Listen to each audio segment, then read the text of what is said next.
Next घटना अपने बच्चों है निषेध घटनाएं। तो पॉइंट नंबर 9 है स्टैटिस्टिक 12 स्टैंडर्ड के लिए भाग 2 का पहला पार्ट है। तो उसमें पॉइंट नंबर 9 निषेध घटनाएं। यदि यादृच्छिक प्रयोग की घटनाओं के संभावित परिणामों का समूह निर्दिष्ट अवकाश बने तब उस घटना को निषेध घटनाएं कहते हैं। माना कि U ये शांत निर्दिष्ट अवकाश है और A और B उसकी कोई दो घटनाएं हो, तो इन दो घटनाओं A और B के योग समुच्चय ही निर्दिष्ट अवकाश बने, अर्थात A योग B बराबर U हो तो घटना A और घटना B को निषेध घटनाएं कहेंगे।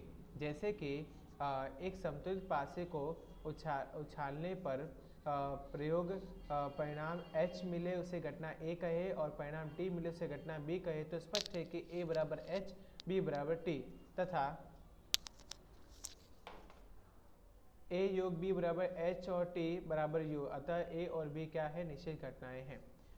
10वां परस्पर निवारक और निषेध घटनाएं। माना कि U यह शांत निर्दिष्ट अवकाश है तथा A और B उसकी कोई दो घटनाएं हैं। यदि इन दोनों घटनाओं के लिए A प्रतिच्छेद B बराबर रिक्त और A योग B बराबर U हो तो A और B को परस्पर निवारक और निषेध घटनाएं कहेंगे।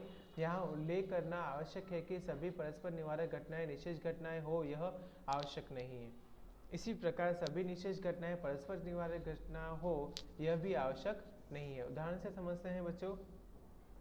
तो क्या लिखा है यहाँ पे, जैसे कि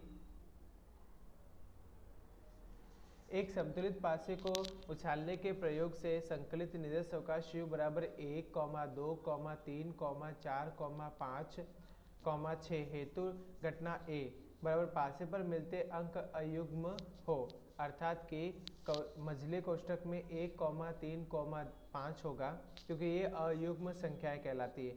और घटना B क्या है, पासे पर मिलते अंक युग्म हो, युग्म माने 2, 4, 6 ये सारे युग्म संख्याएं कहलाती है। तो ये स्पष्ट है कि यहाँ पे A प्रतिच्छेद B रिक्त है, यानी जो A में है वो B में नहीं है और जो B में है वो A में नहीं है, यानी ये रिक्त घटना हुई। दूसरा A योग B यानी कि U, अगर मैं A की घटना A बने और घटना B बने या दोनों एक साथ बने अगर U ले लूँ तो ये पूरी की पूरी संख्या आ जाएगी, अतः घटना A और घटना B जो है वो परस्पर निवारक व निषेध घटनाएं कहलाएगी। आगे बढ़ते हैं बच्चों, घटना जो प्राथमिक घटना है उनके बारे में सीखते हैं। प्राथमिक घटना अर्थात कि यादृच्छिक प्रयोग के निर्दिष्ट अवकाश U के एक घटकीय उप समुच्चयों से बनने वाली समग्र घटनाओं को प्राथमिक घटनाएं एलिमेंट्री इवेंट कहते हैं। प्राथमिक घटनाएं परस्पर निवारक और निषेध घटनाएं होती है, ठीक है। जैसे कि एक समतुलित पासे को उछालने के प्रयोग का निर्दिष्ट अवकाश U बराबर H और T में एक घटकीय घटनाएं A बराबर H और B बराबर T ये प्राथमिक घटनाएं हैं।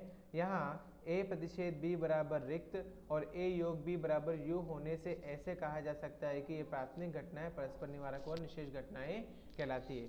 तो बच्चों इसी के साथ आपकी जो बेसिक थ्योरी है, सारी घटनाएं हैं उनको हमने एक एक करके बार समझा है।